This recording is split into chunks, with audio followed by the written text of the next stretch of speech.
අයිබෝන් යාළුවනේ. ඔයාලවදත් සාදරයෙන් පිළිගන්නවා Gaiya Tech වෙතින් ගෙනෙන අලුත් වීඩියෝ එකකට.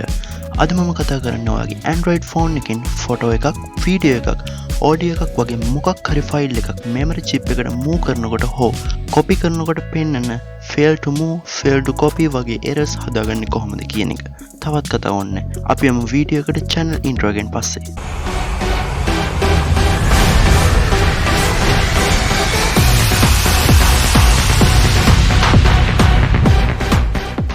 යාළුවනේ අපි දැන් my files වලට යමු.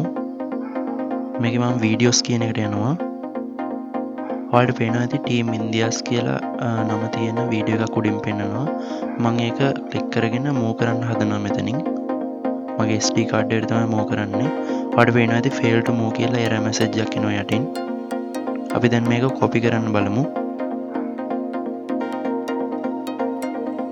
මේකත් මම මේ විදිහට SD card එකට copy කරන්න හදනවා.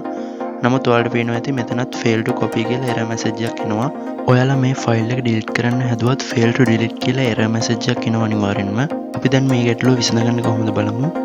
මම මේ click කරලා මෙතනින් rename කරගන්නවා.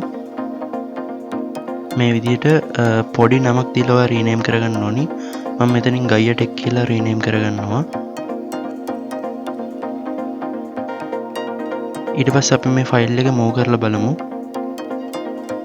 ඔයාලට පේනවා ඇති මම SD card එකට move කරනවා මේ විදිහට. ඔයාලා දකින්න ඇති කලින් වගේ error message නැතුව ලස්සනට ඒ ෆයිල් එක move වුණ හැටි.